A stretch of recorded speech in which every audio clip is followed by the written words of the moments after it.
Tales of a London Lass is a universal tale of love, a collection of love letters from and to him, her and you. And I'm really glad that I got to share my first book with you.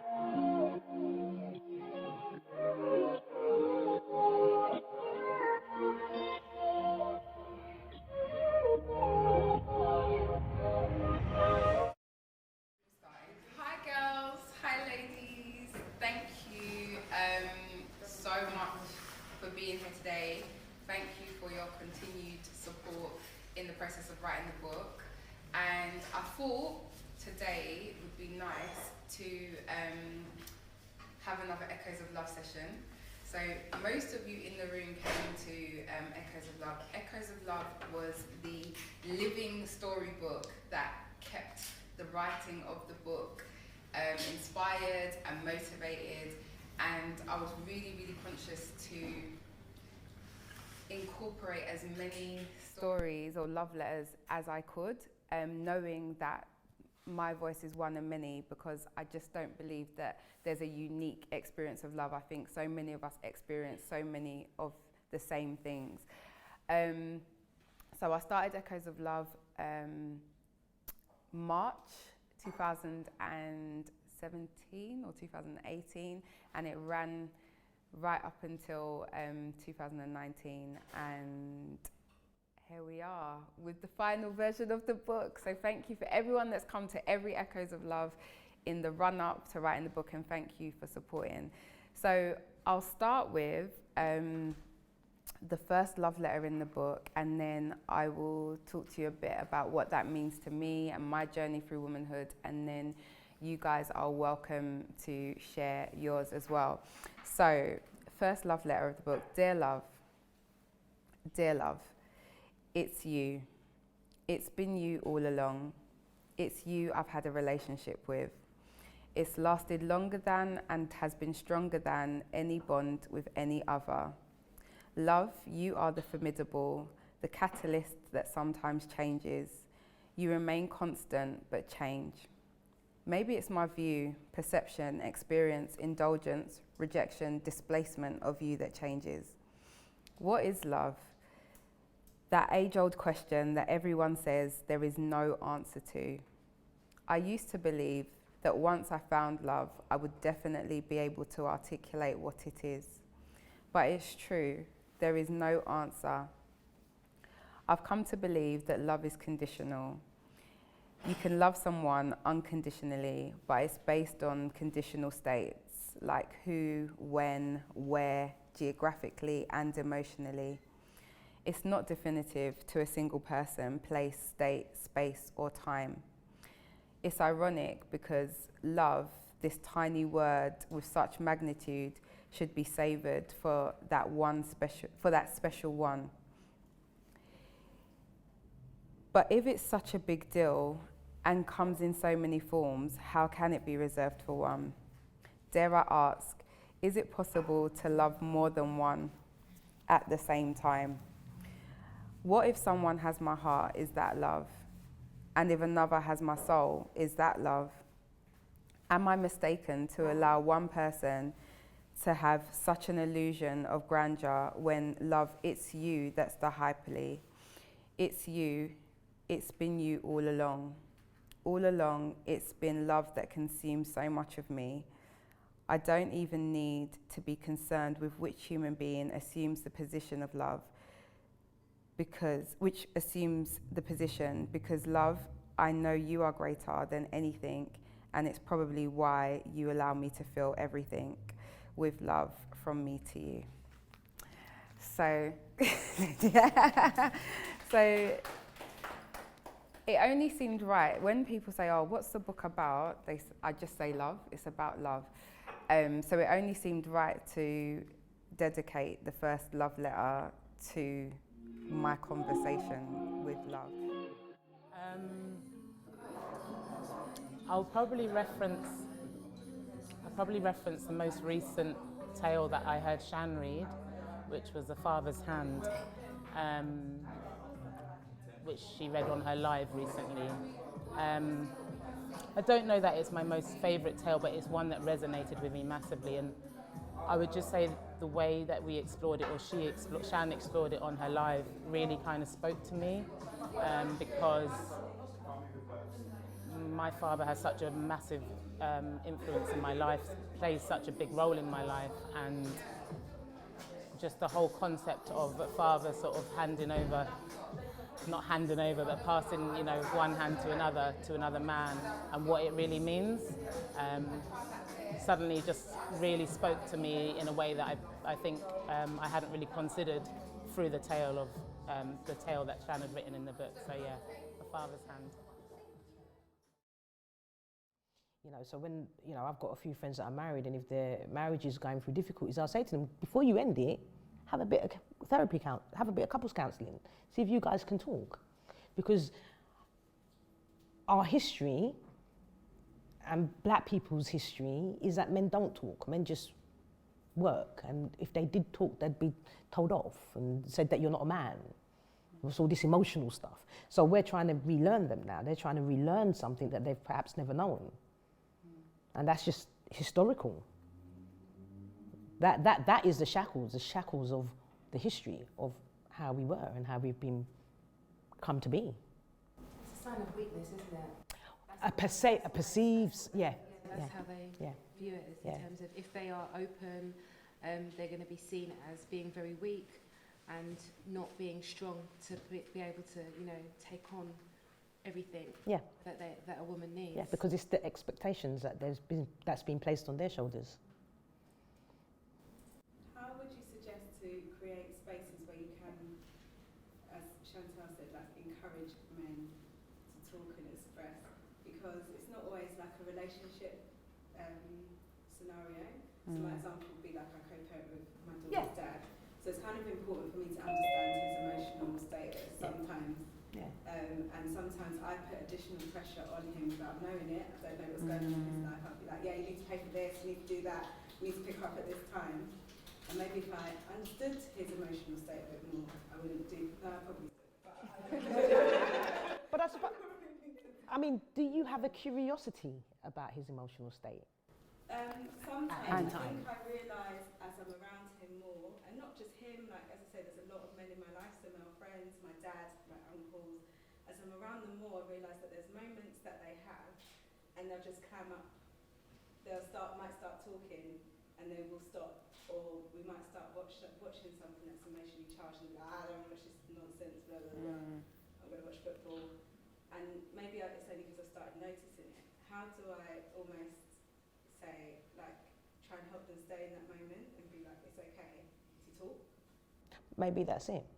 Maybe it's just saying, you might not want to do it right now, but it's okay, and I'm here, and I won't judge you, and it's all right, whatever you say. But then they're just like, man's a bad man. Well, yeah. They go to third person.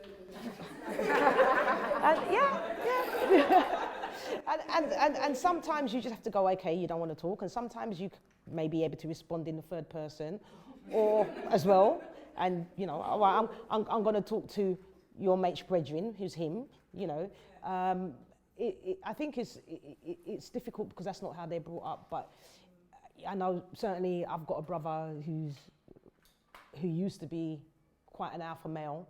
He's not so much now, because I will sit down and I will say to him, I don't think you're being honest, or I actually can see that you're upset. So actually, maybe if you want to say something, we might be able to look at that. And it's just keeping it going, and it's just keeping it going, because eventually they will. There's a saying that I have: when you're tired of being tired, change is going to happen. Yeah, I enjoyed the hope one. I feel like I can relate to it. I'm not a mother, but I do care for two young children, my niece and nephew, a lot, and I do consider them my own. And yeah, reading that one, I feel like I can relate to what a mother would go through with the whole changes and changing their lives around us. Becoming a mum, that was my chance to, I was blessed with a chance to get to know myself again, to understand my weaknesses, to learn my strengths. because until then, until I became a mum, I was just, just living my 9 to 5, living life and not really thinking about the bigger picture and what my true purpose was.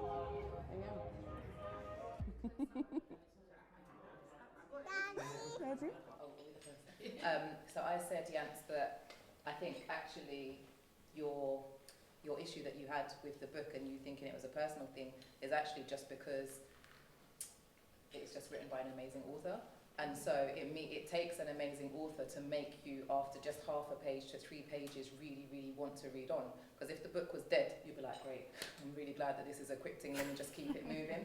But because she's able to kind of make us fall in love with these characters, or maybe dislike or hate these characters in such a short space of time, it means like, actually, you know what, you could have written 20 novels within that space.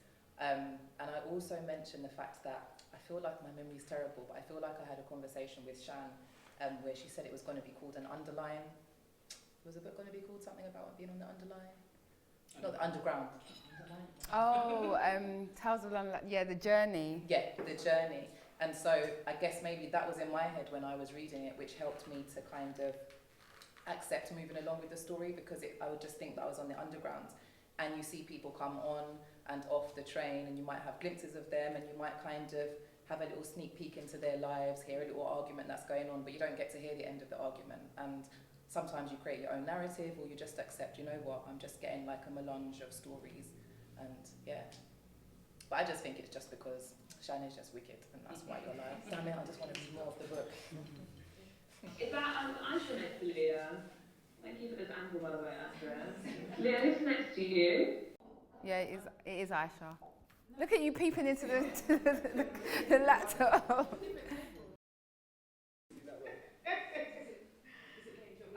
What was your discussion on your table?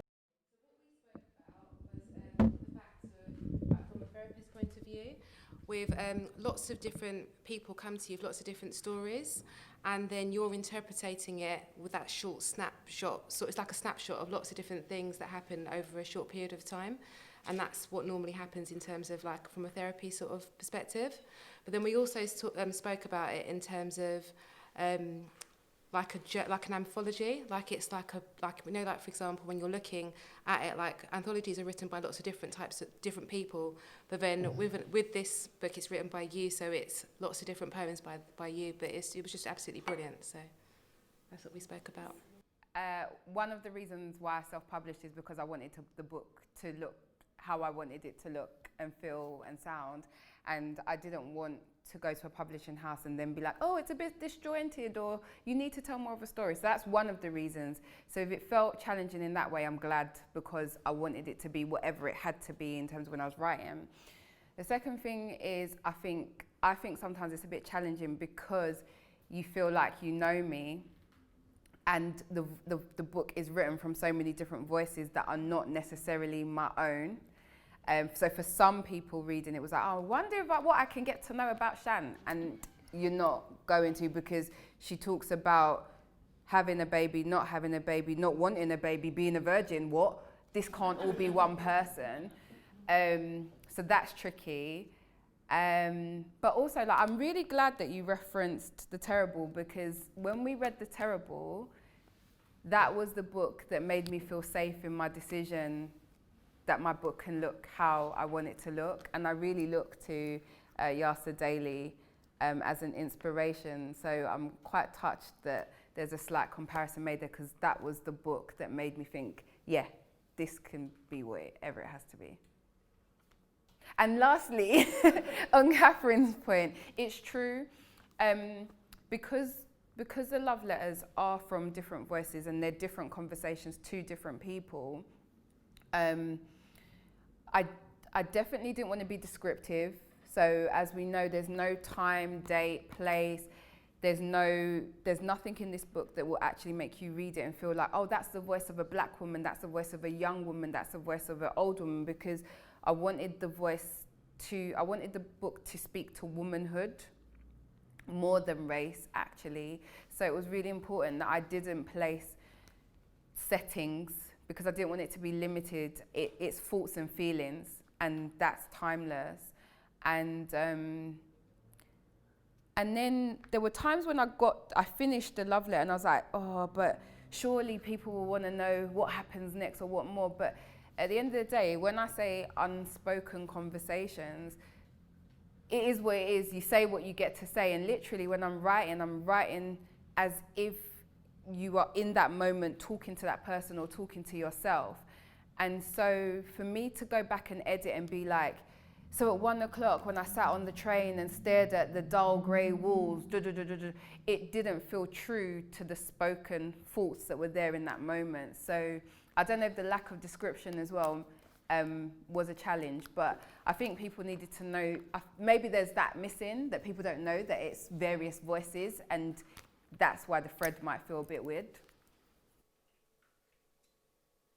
Yeah, I think that the context of that train analogy, underground analogy that Catherine made was just like blew my mind, and also the anthology one, and also I think that helps with the jarring isn't the right word at all, but there is something about an anthology. You are expecting different voices, which we got, by different authors, which we didn't get. So actually there were similarities in style, of course, throughout them, but different voices at different ages. And I think that to your third point, we always talk about our expectation of the Black female author. In book club, we're constantly challenging ourselves, because particularly me, I'm like, why isn't this Black woman, a Black Panther, socialist, why is this not coming through on every page?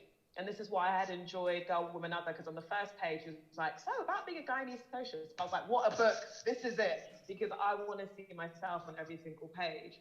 So I think all of those things came together actually, and I realised it's quite an autobiographical challenge. But hearing you do that little bit of description there, I want to know, well, sorry, this is the third question. I will ask everybody to talk about their favourite love letter. But that little bit of description, I want to know about your potential evolution as a writer, and if we are going to see a descriptive book by Miss Coco London, we are going to see a novel, we are going to see longer things, we are going to see shorter things. Like, what can't you do? I don't care to write a story. In actual fact, when I was in year 5, English was my worst subject. Not worse, I hated the idea of writing fictional stories. I remember being in year 5 and thinking, this is stupid, making up things that are not real and fantasy. And I actually didn't like writing for that reason. I wouldn't say it's outside of my capability. If I wanted to, I could. I guess I don't want to. I feel like there's so many different layers to me. Not that a book has to be about me, and there's so many different layers to people. I'm not sure how I would go about writing a novel from one end to another that tells a thread. I'm not sure. It's not something that I'm considering. I think about it because I thought about it when I was writing the book, I know there's a lack of description, but it's not something I'm focusing on in my evolution. In actual fact, in terms of evolution, I'm currently working on ghost writing, and I'm looking at biography writing. That's what interests me at the moment. And of course you're doing it because of your 58 podcast that recently came out. So then one more question for the room is, I want you to talk about, favourite, there might have been a favourite letter. For me, there were a few favourite lines, and when I look back on them, I'm seeing a little bit of a pattern emerge. But I just want to know, you've talked about connection, you've talked about power, you've talked about intention. Catherine's gone as far to say that you're a big man author. So if you're so damn good, I want to know, what is it that people connected with? Which words, which story, which theme, which experience? So please, on your table, have that discussion, and we'll end with that one.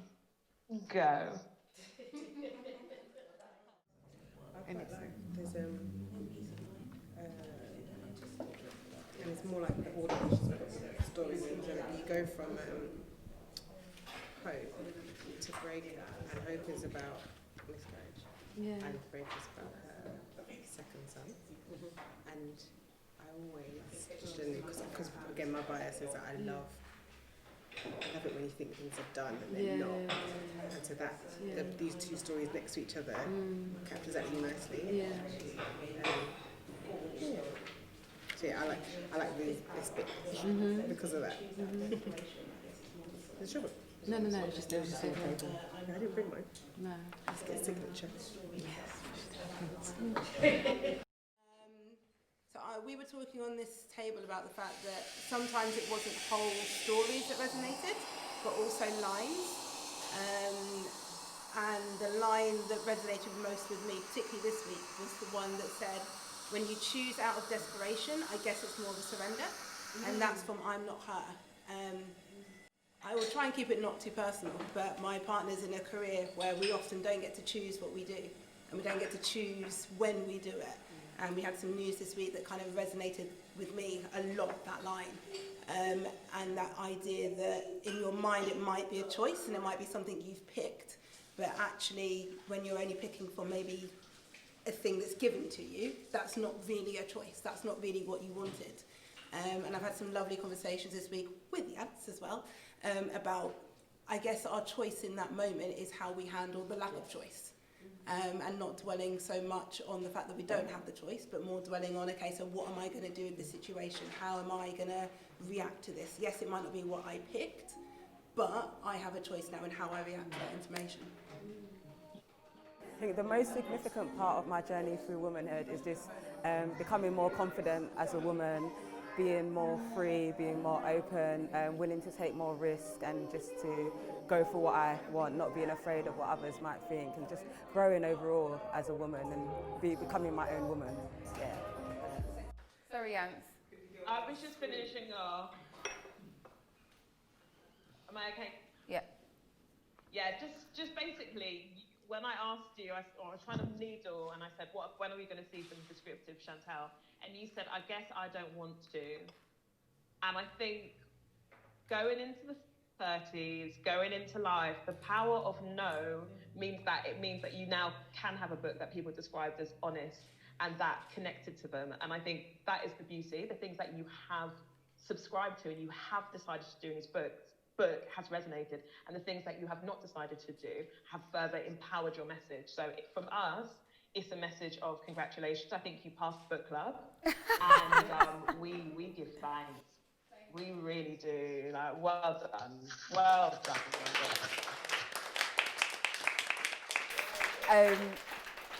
Okay, I know I'm short for time, but seeing as the second half of the book lags a bit, I'll close with the final love letter in the book. And there's some juicy ones, you know. There's a little bit of sex. You lot need to read on.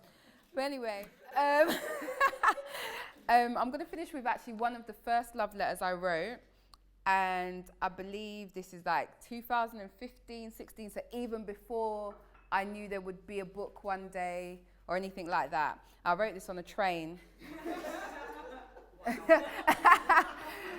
I wrote this on a train. Where do I start? Right, so the love letter I'm just going to finish off with is lyrics, melodies, and love songs. I don't even know where to start. Okay, I'll start from the beginning. I know where I'll stop. So, Lauryn Hill. Anyone who knows the album knows Miss Lauryn Hill missed her lesson on love, and her miseducation has been claimed, sung, and maybe even learned from. One album in over 2 decades. I never even knew what love was in 1997, but to this day, all I know is I learned from the lessons that Miss Hill didn't. I've grown with this album, and it has grown with me. London, Brixton, 2014. I had the pleasure of sharing a space and hearing Miss Hill live and direct. She performed each and every love song that I have known, but to my disappointment, to a different tune, a different beat, and a different melody. She changed my version of love. I didn't hear it as I've known it to be. For days, I've pondered on my experience of Lauryn Hill that evening. I thought about that night and how it was a reflection of my experience of love.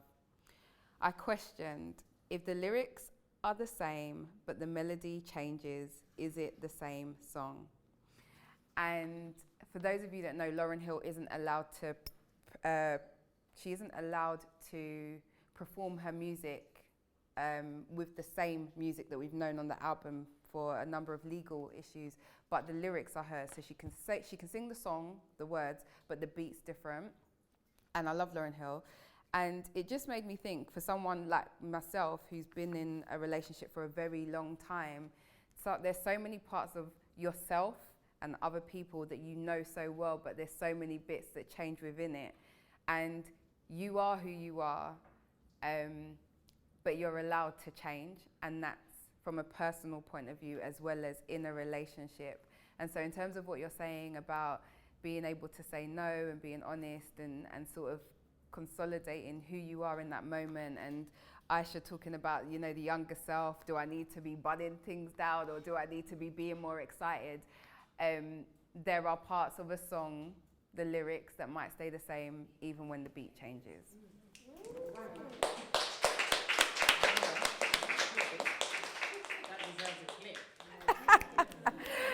Right, I'm really sorry, but we gotta go. Yeah. On a scale of 1 to bland. On a scale of 1 to bland, Yance. What happened? This is an in-joke. On a scale of 1 to bland. What in joke? On a scale of 1. It's bland. Oh my. I'll tell you that later. It's bland. Thank you guys. Thank you so much. Gotta go. It's the most bland thing I've ever experienced. Bland is a good thing. Bland is a good thing. All right. Thank you. Thanks, Jan. Thanks, everyone. Okay. The book club space is a very powerful space that has proven to be such a great support in my life. It's beyond books. It obviously provides a space for us to explore books and encourage us to read, but beyond that there's a wonderful sisterhood that has been developed.